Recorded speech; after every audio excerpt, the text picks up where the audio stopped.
লাখপতি হতে পারোনি, আফসোস করো না। একটা বিল্ডিং এর মালিক হতে পারোনি, কোনো দুঃখ করো না। তুমি একটা ফার্স্ট ক্লাস রেজাল্ট নাই তোমার, কোনো আফসোস করো না। তোমার একটা গাড়ি নাই, কোনো দুঃখ করো না। একটা মোটরসাইকেল থাকলে সুন্দরে চলতে পারতাম, নাই, কোনো দুঃখ করো না। লেখাইলা তাসাও আলা মা ফাতাকুম, যা ছুটে গেছে কখনো এর জন্য কোনো চিন্তাগ্রস্ত হইও না, হইলে লসে পড়বা। পৃথিবী কিছু না পেলে এটা এই যোগ্য নয় যে পৃথিবীর কিছু না পেলে সেটার জন্য তুমি কাঁদবে, দুঃখ করবে, এই যোগ্যতা পৃথিবীর কোনো জিনিসের নাই। এত বড় মূল্য পৃথিবীর কোনো জিনিসের নাই যে সেটা না পেলে তুমি দুঃখ করবে। তুমি এত বড় মানুষ, এত বড় মূল্যায়ন তোমার, আশরাফুল মাখলুকাত, কুল মাখলুকাতের চেয়ে তুমি এতটা বড় যে এই পৃথিবীর কিছু না পেলে তুমি একটু দুঃখ করবা। আল্লাহ বলতেছেন তোমার জন্য উচিত হয়, তুমি এর চেয়ে কত বড়। তুমি রিক্সা চালক হলেও মরলে 10 পৃথিবীর তুমি বাদশা, কমপক্ষে 10 পৃথিবী। সবার পরে যে জান্নাতে যাবে, সবার চেয়ে ছোট জান্নাতি যে, সেও 10 পৃথিবীর বাদশা। কি হারালে তুমি? এত বড় হয়ে 10 পৃথিবীর বাদশা হয়ে একটা বিল্ডিং এর জন্য কাঁদলে, আফসোস করলে, একটা মোটরসাইকেলের জন্য মনটা ভার, কেমন হলো?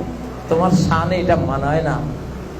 ওয়ালা তাফরাহু বিমা আতাকুম, পৃথিবীর কিছু পেলেও এর জন্য আনন্দিত হয়েও না। সারা পৃথিবীর বাদশা হলেও আনন্দের কিছু নেই। সারা পৃথিবীটা যদি মূল্যায়ন করা হয়, মূল্যায়ন করতে যদি দেয়া হয় ওই আল্লাহর কাছে, যিনি এই পৃথিবীর স্রষ্টা, পৃথিবীর কি মূল্য হতে পারে? পৃথিবীর এক একটা বালুকণা থেকে এক একটা সোনার পাহাড় পর্যন্ত যার সৃষ্টি, সে আল্লাহকে যদি মূল্যায়ন করতে দেয়া হয়, পৃথিবীর মূল্য কত আল্লাহ তাআলা আপনি জানান। নবীজির মাধ্যমে আল্লাহ জানিয়েছেন একটা মশার ডানার সমানও নয়। মশার ডানার কোনো মূল্য আছে?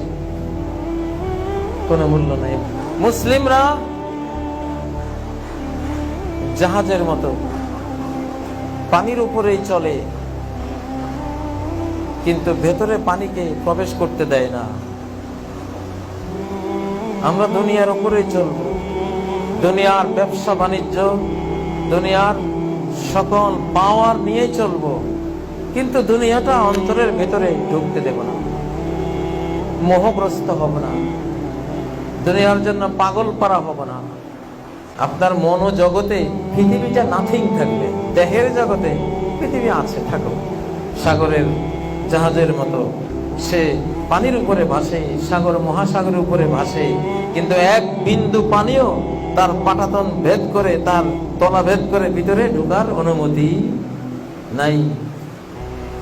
নৌকাতে ঢুকলেও জোর করে ঢুকে, আবার সেচে ফেলে দেয়।